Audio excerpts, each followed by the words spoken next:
There are moments in football where the stadium goes from pandemonium to silence in under 5 seconds, where 60,000 people who just erupted in celebration suddenly go quiet, heads turning toward a screen in the corner of the ground, waiting for a decision that nobody asked for and that the referee on the field never intended to make. One of those moments happened on the 7th of July at Mercedes-Benz Stadium in Atlanta, in the 65th minute of Argentina versus Egypt, and it set off a debate about VAR that is still burning hours later with no sign of cooling down. Egypt had just scored what appeared to be one of the goals of this entire tournament, a breakaway of breathtaking speed and precision.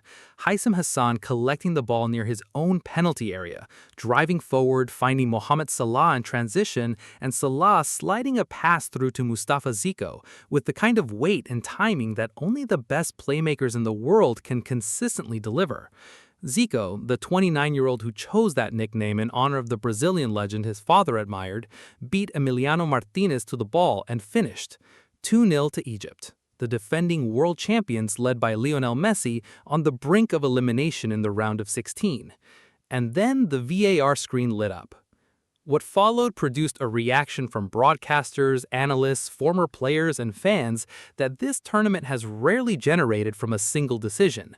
Fox Sports analyst Rob Green, a former international goalkeeper who has seen the game from every angle across a long career, said simply on air, "Surely this is not within VAR's realm to review this. It's a full length of the pitch away."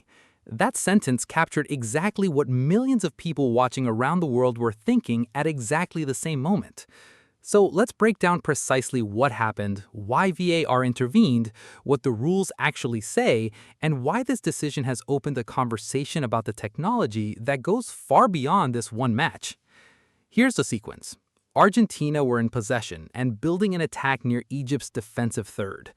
Egyptian midfielder Marwan Attia was engaged in a physical contest with Lisandro Martinez, Argentina's center-back.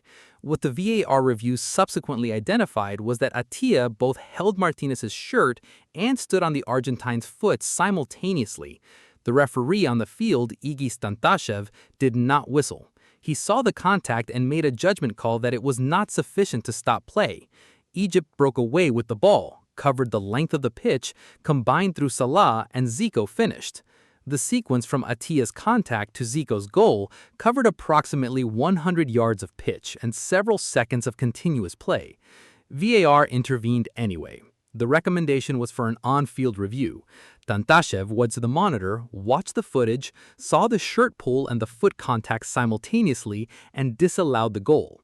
Argentina were awarded a free kick from the position where the foul occurred, deep in their own defensive half. Now, here's where the football community is genuinely divided, because the technical argument in favor of the decision is not completely without foundation. FIFA officiating expert Joe Matchnick, speaking during the broadcast, explained the principle that underpins it. A foul in the attacking phase of play that directly leads to possession and ultimately a goal can result in the goal being disallowed. The logic is that if the foul hadn't occurred, Argentina would have had a free kick rather than losing possession, and the entire sequence that followed would never have happened. On paper, if you accept that the contact was a clear foul, then the decision has a technical basis. But here's the interesting part, and this is where the debate gets genuinely complicated. Several elements of this specific situation challenge that technical logic in ways that feel significant when you examine them carefully.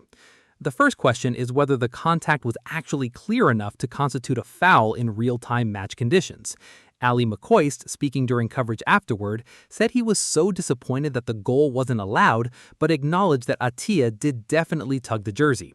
The simultaneous shirt pull and foot contact when shown in slow motion looked like a foul, but the referee on the field, watching it at normal speed, made a judgment that it wasn't. VAR protocol is supposed to operate on a threshold of clear and obvious errors. Whether a marginal physical contest that the referee consciously decided not to whistle meets that standard is a question that different officials will answer differently. The second question, and this is the one that Rob Green and Paul Robinson both focused on, is about the distance between the foul and the goal.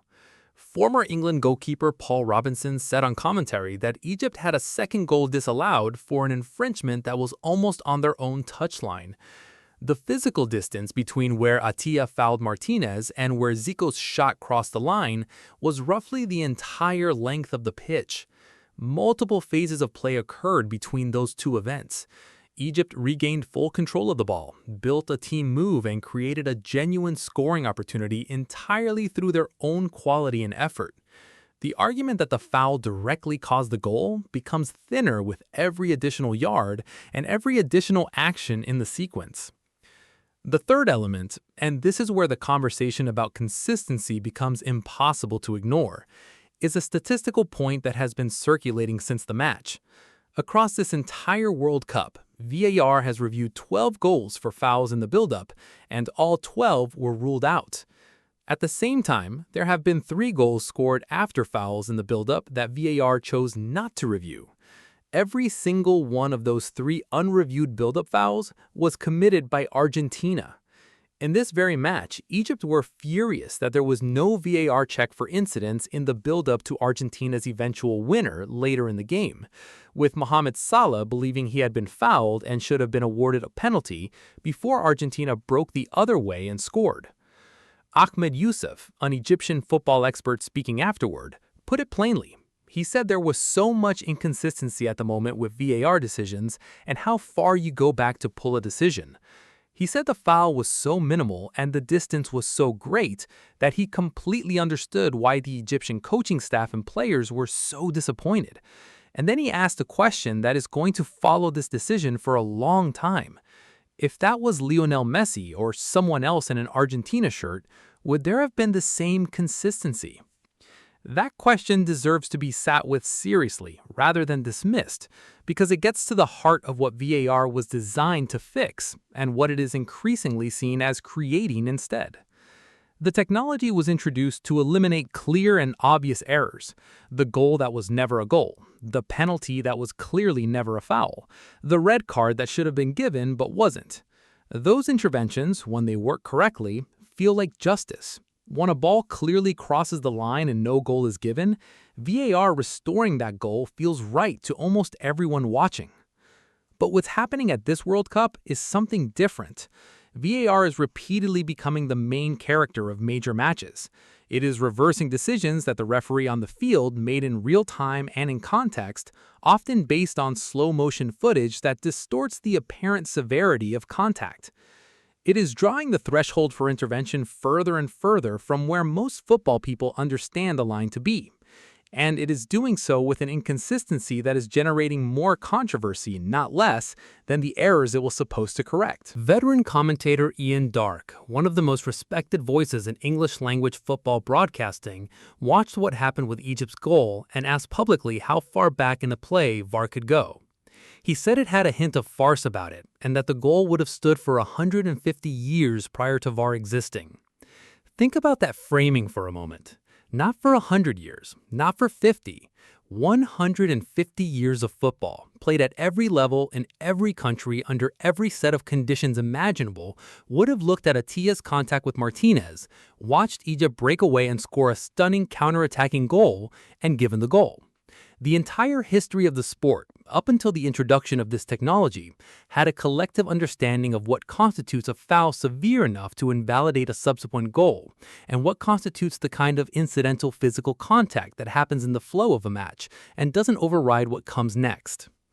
VAR at this World Cup appears to be operating with a different understanding of that threshold, and the Egyptian players, the Egyptian supporters, and a significant portion of the football world that watch this match do not recognize the game that is being refereed through the screen in the corner of the stadium. Now here's the bigger picture worth considering, because this incident doesn't stand alone. The Balogun suspension reversal earlier in this same round of 16 was about the application of rules in a way that contradicted what every federation had been told was automatic and non-negotiable. The disallowed Egypt goal is about the application of technology in a way that contradicts what most people watching the game understand the technology to be for. Both situations have left large portions of the football community questioning whether the decisions being made at this World Cup are consistent, fair, and within the spirit of what the rules are designed to achieve. The match itself, to its enormous credit, produced a story that transcended even the VAR controversy. Egypt eventually scored their legitimate second goal 12 minutes after the disallowed one, with Zico finding the net again in the 67th minute after an assist from Haitham Hassan. 2-0 to Egypt against the reigning world champions.